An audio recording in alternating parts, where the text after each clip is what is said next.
Hello everyone, welcome to Vidyashree academy. I hope you are doing well. आज हम पढ़ने वाले हैं 5 दिसंबर का करंट अफेयर।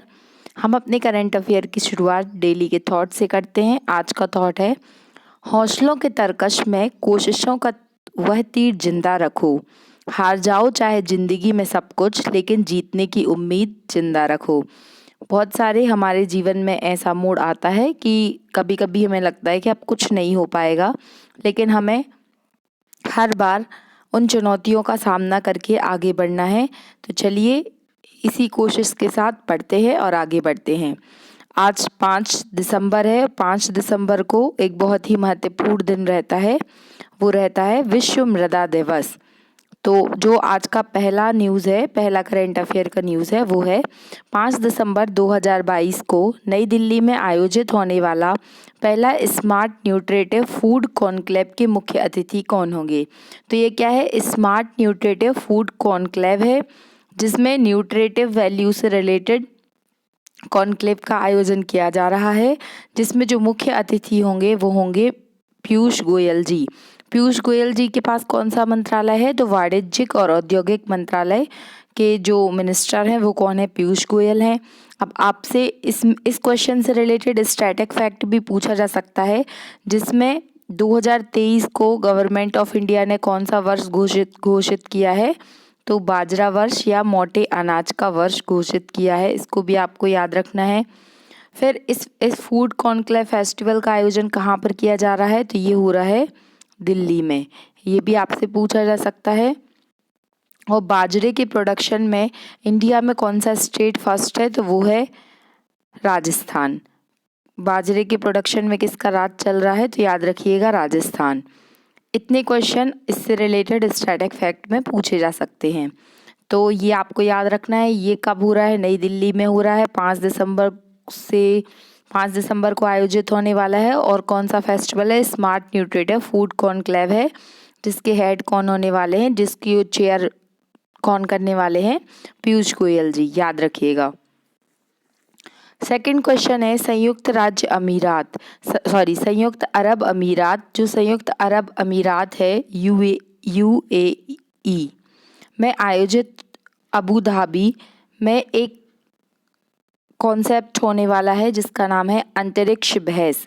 इसका प्रतिनिधित्व कौन करने वाला है इंडिया से, तो आपको पता होना चाहिए कि यूएई का नाम आपने सुना होगा। यहाँ पर एक अबू धाबी शहर है जहाँ पर क्या होने वाला है, अंतरिक्ष बहस करके एक प्रोग्राम आयोजित होने वाला है, जिसकी जो अध्यक्षता करने वाले हैं, मीन्स जो प्रतिनिधित्व इंडिया से जो एज अ रिप्रेजेंटेटिव वहाँ पर जाएंगे, वो होंगे डॉक्टर जितेंद्र सिंह। इनका नाम आपको याद रखना है। ये कौन है, तो जो साइंस एंड टेक मिनिस्ट्री है उसके हेड हैं डॉक्टर जितेंद्र सिंह। तो ये कहाँ जाने वाले हैं, यूएई जाने वाले हैं। अभी यूएई क्यों चर्चा में रहा है, क्या अंतरिक्ष से रिलेटेड यहाँ पर पॉइंट बन सकते हैं, तो आपने एक ऑपरेशन सुना होगा, ऑपरेशन होप। होप मिशन किससे रिलेटेड है, तो होप मिशन जो है वो यूएई का मिशन है। एक आपने सुना होगा राशिद रोवर, तो ये राशिद रोवर का संबंध किससे है, तो ये चंद्रमा पर जाने वाला रोवर है और ये यूएई का है। और ये क्वेश्चन अभी हाल ही एग्जाम में पूछा गया था कि विश्व की पहली पेपरलेस गवर्नमेंट कौन सी है, तो वो भी यूएई है। इतने पॉइंट्स आपको इस क्वेश्चन से रिलेटेड याद करने हैं। जो थर्ड क्वेश्चन है वो है कि स्टेम सुपर कंप्यूटर प्रतियोगिता में कितनी भारतीय मूल की महिलाओं का सिलेक्शन हुआ है। मीन्स स्टेम एक सुपर कंप्यूटर का कंपटीशन होता है जिसमें भारतीय मूल की 3 महिलाओं को चयनित किया गया है। और ये जो प्रतियोगिता है इसका आयोजन कौन सा देश कराता है, तो ये यूएसए कराता है। याद रखिएगा। आपसे स्टेम का फुल फॉर्म भी पूछा जा सकता है कि what is the full form of stem, तो स्टेम का फुल फॉर्म है साइंस, टी फॉर है टेक्नोलॉजी, ई से है इंजीनियरिंग और एम से है मैथ्स। आपको याद रखना है। तो इन चारों क्षेत्रों में जिन जिन महिलाओं ने अच्छे काम किए हैं उनके लिए भारतीय मूल की ऐसी 3 महिलाएं हैं जिनका यूएसए गवर्नमेंट ने चयन किया है। अब वो 3 महिलाएं कौन कौन सी हैं, तो एक है डॉक्टर इंद्रानी मुखर्जी जो एक भूवैज्ञानिक हैं। दूसरा नाम है डॉक्टर ऐना बाबूराम जी, इनका संबंध वो डिफेंस क्षेत्र से रहा है। और तीसरा नाम है डॉक्टर नालिया, जो कि आईटी क्षेत्र से रिलेटेड हैं। तो आपको इस क्वेश्चन से रिलेटेड क्या क्या याद करना है? सबसे पहले तो आपको स्टेम का फुल फॉर्म पता होना चाहिए, science, technology, engineering and maths. कौन सी गवर्नमेंट देने वाली है ये पुरस्कार? ये यूएसए की गवर्नमेंट है। और यहाँ पर तीन महिलाओं के नाम आपको याद रखने पड़ेंगे। फिर फोर्थ क्वेश्चन है और मोस्ट इम्पॉर्टेंट, इसको मार्क कीजिएगा, ये क्वेश्चन आपसे पूछे जाने की बहुत अधिक संभावना है। यूनेस्को के बारे में हम पहले भी पढ़ चुके हैं डिटेल में कि यूनेस्को क्या है, इसका हेडक्वार्टर कहाँ पर है? पेरिस में है। कौन सी नदी के किनारे है? ये प्रश्न भी पूछा गया है, तो सीन नदी के किनारे है। तो याद रखिएगा कि यूनेस्को ने सांस्कृतिक विरासत सूची में किन स्थलों को शामिल किया है। देखिए, हमने पहले भी पढ़ा है ये चीज़ कि यूनेस्को में इंडिया के कितने स्थल हैं, तो 40 ऐसे स्थान हैं जिनको यूनेस्को में शामिल किया गया है। जो 40वां स्थान था वो कौन सा था? उसका नाम था धूलावीरा, याद रखिएगा ये। और जो अमूर्त स्थल है, मीन्स जो इंटेंजिबल हेरिटेज साइट है, जिसको सांस्कृतिक विरासत या अमूर्त धरोहर भी कहा जाता है। अभी अमूर्त धरोहर क्या होती है? अमूर्त धरोहर का मतलब होता है कि ये कोई ऐसा कोई वस्तु नहीं है जिसको आप छू सकते हैं। अब जैसे कुंभ का मेला है, कुंभ का मेला जो है वो इंटेंजिबल हेरिटेज साइट में शामिल है। तो ये तो एक त्योहार है, एक फेस्टिवल है। इस तरीके से कुछ सांस्कृतिक विरासत हैं। तो कुल भारत में जो यूनेस्को की सांस्कृतिक विरासत में शामिल स्थल हैं वो है 14। इसको याद रखिएगा, ये प्रश्न पूछा गया है। तो अभी इंटरनेशनल लेवल पर 3 ऐसे स्थान हैं जिनको यूनेस्को हेरिटेज इंटेंजिबल साइट में शामिल किया गया है, जिसमें फ्रांस का ब्रगेट ब्रेड है। याद रखिएगा, ये ब्रगेट ब्रेड है, फ्रांस का है ये। और ग्वाटेमाला में जो भोजन, आस्था और उत्साह का सप्ताह है उसको शामिल किया गया है। एंड थर्ड है चाय प्रसंस्करण, जो चाय को प्रोसेस करने की विधि है चाइना की, वो काफ़ी फेमस है। तो उसको भी क्या किया गया है? सांस्कृतिक धरोहर में शामिल किया गया है। इतने पॉइंट आपको याद रखना है। भारत में 14 इंटेंजिबल हेरिटेज साइट हैं, जिसमें रामलीला है, छऊ नृत्य है, कालबेलिया डांस जो राजस्थान में होता है, योग को इंटेंजिबल हेरिटेज साइट में शामिल किया गया है, नवरोज फेस्टिवल है, ये पारसी धर्म का फेस्टिवल होता है, कुंभ का मेला है, और दुर्गा पूजा जो है वो 14वां ऐसा सांस्कृतिक विरासत था जिसको शामिल किया गया था यूनेस्को के हेरिटेज साइट में। तो इतने क्वेश्चन इससे रिलेटेड आपको पता होने चाहिए और ये पूछे गए हैं। फिर एक और क्वेश्चन जो मोस्ट इम्पॉर्टेंट है कि 4 दिसंबर को कौन सा दिन मनाया जाता है? तो ये हम पहले पढ़ चुके हैं, जो डेज वाली क्लास है उसमें मैंने आपको बताया था कि नेवी डे कब होता है? 4 दिसंबर को होता है। 4 दिसंबर को ही क्यों होता है, इसके बारे में हम पूरा डिटेल पढ़ेंगे क्योंकि इम्पॉर्टेंट है, पूछा जा सकता है। लेकिन आपसे क्वेश्चन ये पूछा गया है कि 4 दिसंबर 2022 को नौसेना ने, मीन्स नेवी ने, कौन सा स्थापना दिवस मनाया है? तो इस बार वाला जो 2022 का स्थापना दिवस है वो 51वें नंबर का है, इसको याद रखिएगा। क्यों मनाया जाता है? क्योंकि 4 दिसंबर 1971 जब पाकिस्तान के और भारत का युद्ध हुआ था, तब कराची बंदरगाह को क्या किया गया था? ध्वस्त किया गया था, ऑपरेशन ट्राइडेंट। ये क्वेश्चन भी पूछा गया है, कौन सा वहाँ पर यूज़ किया गया था? तो ऑपरेशन ट्राइडेंट के तहत त्रिशूल का काफ़ी अच्छा प्रदर्शन देखा गया था। तो कराची बंदरगाह पर ये घटना हुई थी, याद रखिएगा। इसीलिए 4 दिसंबर को इसी उपलब्धि की याद में क्या मनाया जाता है? नेवी डे मनाया जाता है। एक क्वेश्चन और यहाँ पर आता है कि इसमें जो ये प्रोग्राम होने वाला है, नेवी डे का जो सेलिब्रेशन होने वाला है, इसके चीफ गेस्ट कौन होंगे? तो जो महामहिम है महामहिम द्रौपदी मुर्मू जी हैं, वो कौन होने वाली हैं? इसकी मुख्य अतिथि होने वाली हैं। फिर राष्ट्रपति जी को ही क्यों मुख्य अतिथि बनाया गया? इसलिए बनाया गया क्योंकि जो तीनों नेवी है और थल सेना है, वायु सेना है, इसके जो हेड होते हैं वो कौन होते हैं? वो राष्ट्रपति होते हैं। इसीलिए जो नेवी डे है पे जो प्रोग्राम होगा उसका जो मुख्य अतिथि होंगे वो कौन होंगे? द्रौपदी मुर्मू जी होंगी, ये आपको याद रखना है।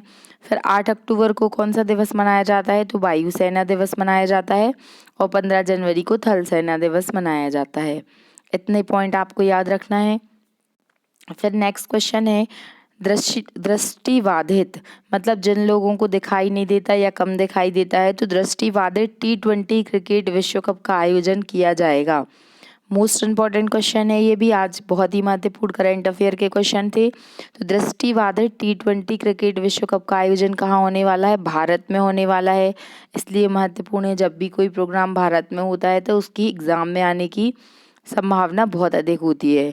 तो दृष्टिबाधित T20 वर्ल्ड कप है ये, और इसका आयोजन भारत में होने वाला है। और ये कब शुरू होगा? तो ये स्टार्ट हुआ है 3 दिसंबर से।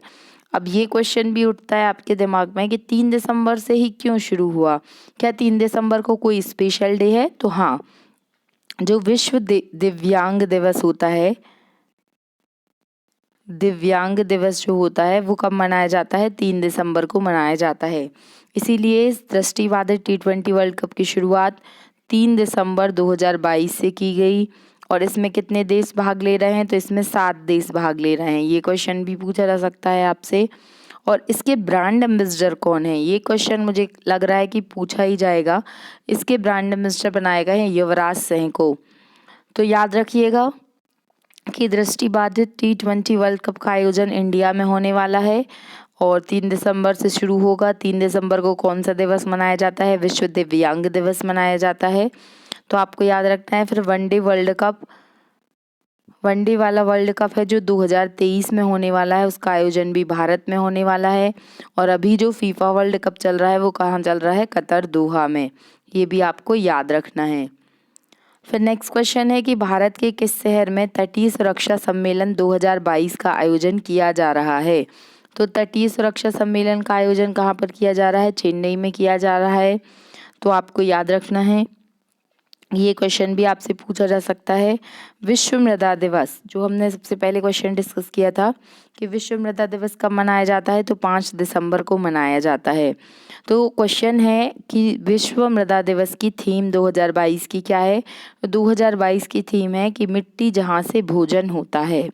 अब देखिए, जो मिट्टी होती है, हमें लगता है कि ये मिट्टी तो ऐसे ही हो जाती है, लेकिन याद रखिएगा जो मिट्टी होती है, तो मिट्टी के जो बनने की प्रोसेस होती है उसमें लगभग लाखों वर्ष लग जाते हैं।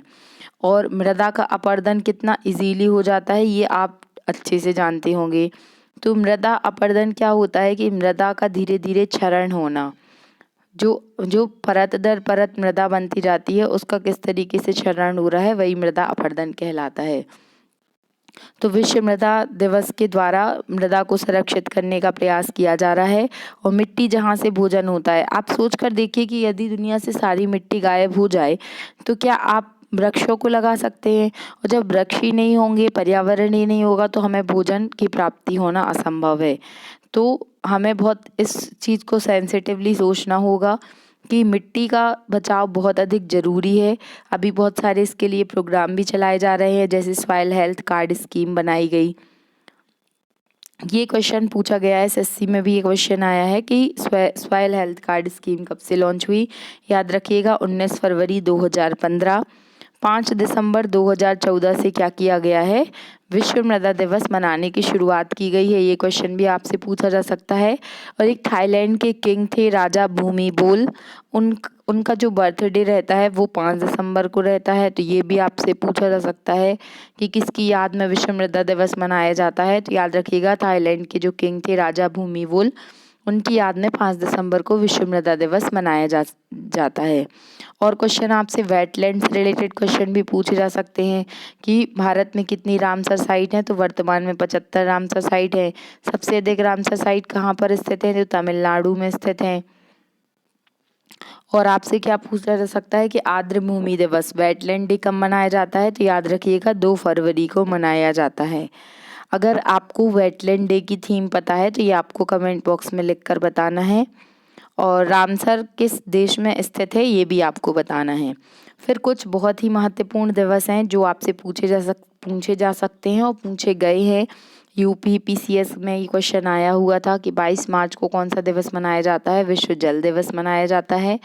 पहले क्या होता था, सिर्फ आपसे डेज पूछे जाते थे, लेकिन एग्ज़ाम के पैटर्न में जो चेंजेस आए हैं उसमें अब थीम भी पूछी जाने लगी है। तो आपको जो पर्टिकुलर डेज़ हैं, जो इम्पोर्टेंट डेज़ हैं, उनकी थीम भी याद करनी है और कौन सा डे कब मनाया जाता है, ये तो पढ़ना ही पढ़ना है। तो 22 मार्च को विश्व जल दिवस मनाया जाता है, जिसकी थीम है इनविजिबल को विजिबल करना। एक मैंने आपको वाटर कंजर्वेशन वाला लेक्चर बनाया था, अगर आपने नहीं देखा तो आप देखिएगा कि किस तरीके से कितना अधिक ऐसा भूमि के अंदर जल है जो असुरक्षित हो रहा है और जो हमें पता भी नहीं है कि यहाँ पर प्रॉपर मात्रा में जल है कि नहीं है। तो उस इनविजिबल जल को क्या करना है, हमें विजिबल बनाना है। फिर 21 जून को कौन सा दिवस मनाया जाता है, तो अंतर्राष्ट्रीय योग दिवस मनाया जाता है, जिसकी थीम है मानवता के लिए योग फॉर ह्यूमैनिटी। तो ये भी याद रखिएगा।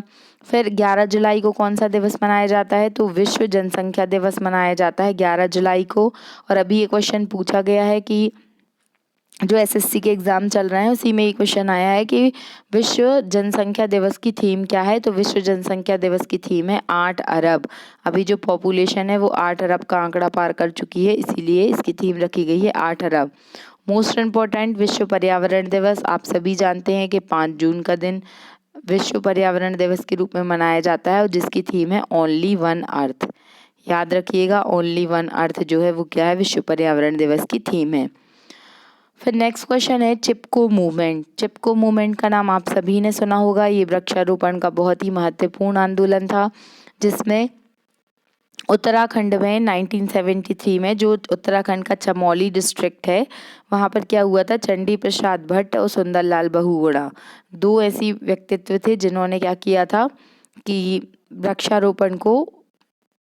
वृक्षों को बचाने के लिए उन्होंने अपनी जान की बाजी लगाकर क्या किया था, वृक्षों के संरक्षण के लिए वो चिपक गए थे कि हम किसी भी हालत में क्या करेंगे, वृक्षों का कटाव नहीं होने देंगे।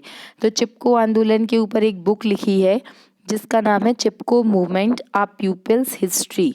इसके लेखक कौन है, तो दो क्वेश्चन यहाँ से बन सकते हैं। एक तो इस बुक के राइटर आपसे पूछा जा सकता है, तो शेखर पाठक जो है वो इस बुक के राइटर हैं और इनको इस बुक के लिए कौन सा अवार्ड मिला है, कमला देवी चट्टोपाध्याय अवार्ड मिला है। तो कमला देवी चट्टोपाध्याय अवार्ड किसको मिला है, शेखर पाठक को मिला है। और शेखर पाठक ने कौन सी बुक लिखी है, तो Chipko movement of people's history. Book के राइटर कौन है, शेखर पाठक हैं। तो दो क्वेश्चन यहाँ से पूछे जा सकते हैं। स्टैटिक फैक्ट में आपसे पूछा जा सकता है कि चिपको आंदोलन की शुरुआत कहाँ से हुई, तो चमोली उत्तराखंड से हुई। ये याद रखना है। कब शुरू हुआ, तो 1973 में हुआ और इसके प्रणेता कौन थे, तो चंडी प्रसाद भट्ट और सुंदरलाल बहुगुणा, दोनों का नाम याद रखिएगा। फिर नेक्स्ट क्वेश्चन है कि राष्ट्रीय सांख्यिकी आयोग का अध्यक्ष किसे बनाया गया है। जो नेशनल स्टैटिकल ऑर्गेनाइजेशन है उसके हेड बने हैं राजीव लक्ष्मण। इनका नाम आपको याद रखना है। 29 जून को क्या मनाया जाता है, राष्ट्रीय सांख्यिकी दिवस या नेशनल स्टैटिक्स डे मनाया जाता है पीसी महालनोबिस जी की याद में। तो ये आपको याद रखना है, ये बहुत ही महत्वपूर्ण दिवस है। एक बार फिर से हम क्विकली रिवाइज करते हैं कि आज हमने क्या क्या पढ़ा है। जो फर्स्ट क्वेश्चन था वो ये था कि स्मार्ट न्यूट्रिटिव फूड कॉन्क्लेव का मुख्य अतिथि कौन होगा, तो पीयूष गोयल जी होंगे, वाणिज्यिक और उद्योग मंत्री, और ये कहाँ पर होने वाला है, दिल्ली में होने वाला है। दूसरा क्वेश्चन पूछा गया है कि संयुक्त अरब अमीरात में अंतरिक्ष बहस का प्रतिनिधित्व कौन करने वाले हैं, तो साइंस एंड टेक के जो मिनिस्टर हैं डॉक्टर जितेंद्र सिंह के द्वारा यूएई में अंतरिक्ष बहस का आयोजन किया जा रहा है। स्टेम कंप्यूटर प्रतियोगिता में भारतीय मूल की कितनी महिलाओं का चयन हुआ है, तो 3 महिलाओं का चयन हुआ है। स्टेम का full form science, technology, engineering and maths है। फिर नेक्स्ट क्वेश्चन है कि यूनेस्को की सांस्कृतिक विरासत सूची में 3 स्थानों को किया गया है।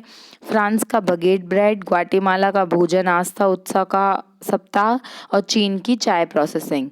फिर इसके अतिरिक्त आपसे पूछा जा सकता है कि 4 दिसंबर को कौन सा दिवस मनाया जाता है, नेवी डे मनाया जाता है और 2022 में 51वां नेवी डे मनाया गया है। फिर T20 दृष्टिबाधित T20 क्रिकेट वर्ल्ड कप का आयोजन कहाँ पर किया जा रहा है, तो ये भारत में शुरू हुआ है, 3 दिसंबर से शुरू हुआ है। 3 दिसंबर से ही क्यों हुआ है, क्योंकि 3 दिसंबर को विश्व दिव्यांगजन दिवस मनाया जाता है। नेक्स्ट क्वेश्चन है कि तटीय रक्षा सम्मेलन 2022 का आयोजन कहाँ पर होगा, तो चेन्नई में होने वाला है। और विश्व मृदा दिवस कब मनाया जाता है, 5 दिसंबर को मनाया जाता है, जिसकी थीम है मिट्टी जहाँ से भोजन होता है। तो ये आज के महत्वपूर्ण करंट अफेयर के क्वेश्चंस थे, इसको आपको याद रखना है। और अभी आपका 3-4 दिन का करंट अफेयर छूट गया है। मैं थोड़ा बाहर गई थी, तो मैं आज वो 1 दिसंबर से लेके 4 दिसंबर तक का एक वीडियो बना के आपका पूरा करंट अफेयर कंप्लीट करा दूँगी। आप डेफ़िनेटली उस वीडियो को देखिएगा, उससे आपको ज़रूर लाभ मिलेगा। और अब एग्ज़ाम नज़दीक है, तो हमें अपनी तैयारी के स्तर को बढ़ाना होगा। आपका जो भी लॉस हुआ है, वो मैं कवर कर दूँगी।